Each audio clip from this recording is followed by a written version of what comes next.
Hey guys, it's Heir here with HobbiesofaMan. Let's get into today. We're doing a comic book issue review. We're looking at Dark Knights of Steel, Allwinter, book 1. I think that was upside down here. There you go. That's right side up this time. Dark Knights of Steel, Allwinter, number 3. This is continuing on from last time. We still have the two stories going on. We have the main story, Allwinter, and then we have Heir to the Sea as a backup story. This continues to be pretty good. And actually, I really appreciate this. I think that this is definitely worth the $5, broadly speaking. Issue to issue, right? So, yeah. In the Allwinter storyline, we get to see a flashback to 21 years ago. Slade and Addie are interacting with each other. He tells Addie and the kids to hurry. It's time to go in a kind of a rushed way. And it's kind of unclear why this is, but it seems like there's something going on. There's an issue, and I'm guessing this is what Addie was talking about previously when she mentions that it's his fault that their kids are dead. Right? I think that's what that refers to. We come back to the present here. We see that Slade has finished burying Addie, and he leaves. He yells fuck, and he comes back for Alec. He grabs him. He's like, okay, you want her death to be for nothing, or do you want to go with me and finish this quest that you guys were on? Eventually, Alec decides to go along with him, and they talk about Alec and what he is and where he comes from along the way. It turns out that this kid is basically supposed to be is it Swamp Thing, or is that from Marvel? I can't remember which one's which. Right? There's Swamp Thing, and then there's the other guy. I can't remember his name. Man Thing, right? Is that what they are? I don't know. Well, it's whatever Swamp Thing, Cthulhu monster looking thing that deals with plants. This kid is supposed to be him. And they talk about the green. They talk about the way that it communicates with Alec in his dreams. They talk about the way that, or the fact that they have to get to Gillenhelm, and that they must cross a bunch of different places. One of them called Slan Rastlos, and the other one called the Everstorm. This sounds like a Brandon Sanderson thing, although I don't think it is, but it's pretty cool either way. They argue a bit, and as they're arguing, they're crossing a bridge, and suddenly a body falls from the sky. It turns out that it's Bruce, who suddenly lost the ability of flight as he was going through this desolate land. He falls from the sky. He crashes into Alec as they break the bridge, and they fall to potentially their death.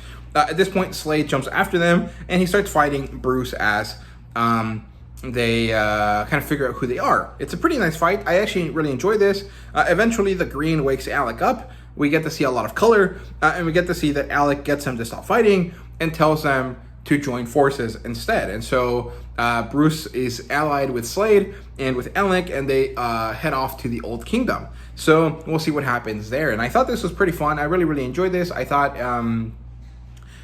the use of the black and white then into color is really great. I'm curious to know if this is colored completely and then grayscaled out, and then some of that grayscaling is removed to reveal the color, or how they go about it, because it doesn't feel like those specific pages that have color are getting colored over. It feels like it's pretty seamless, and it feels more like something is being revealed. So I really am curious about how they do this. I wonder if they're going to release a full color edition of this. I think that'd be interesting, but I would not buy it. I would just be interested in owning one or the other, right? So we'll see what they do with that. In terms of the Heir to the Sea story, we have no changes to the art team here. It's still Tom Taylor and Riccardo Federici.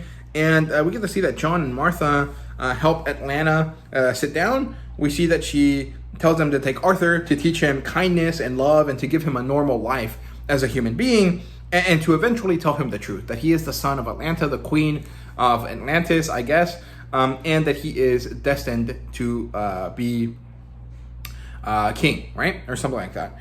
We get to see that John and Martha desert. They go AWOL, and Waller sees them leave. And I'm guessing this is where she gets a lot of her animosity for magical people, right? And we see them later. The child is grown. He's more or less like 5 or 6 years old. I guess he'd be about the same age as Alec, whatever he might be, maybe closer to 10, I guess. And they're living as farmers. They're having a really nice, calm life. Now, Arthur wants saltier water. He says that the water is too wet, which is a funny way of phrasing it. I would not say that that's true, although I guess when you go into the ocean compared to like showering or in a bath, the way that the water sticks to you feels different, so I guess he might be right. So John has to go into the market to buy, giant bushels, I guess, or bags of of salt.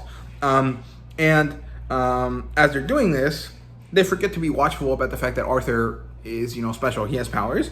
And so one day this happens, and Arthur starts talking to these lobsters in this port town, and he tells them to rise up, that they have to work together, that they won't be able to do anything on their own. They listen, and they almost kill the guy that was selling them.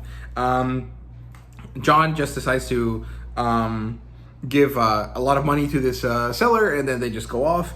And it was pretty funny. It was a very like WTF kind of moment there as they ride off into their farm, and I'm guessing they're gonna have to move on, and they might get chased down since the Elf Kingdom is very much anti-magic, right? So we'll see what happens in the next issue, but overall I'm really happy with this. I'm curious to see how long this is gonna last.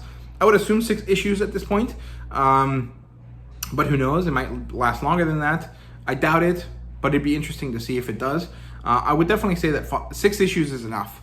I would have assumed it was 5 before, but it doesn't seem like we've gotten anywhere too like serious yet, so I would say 6 is probably what we're gonna get, but that's all speculation on my part. So yeah, let me know what you guys thought about this. I'm really enjoying this story, but I want to know what other people think. I've never heard anyone talk about this besides myself, so yeah, let me know what you thought down below. Thank you guys so much for watching, and see you guys next time.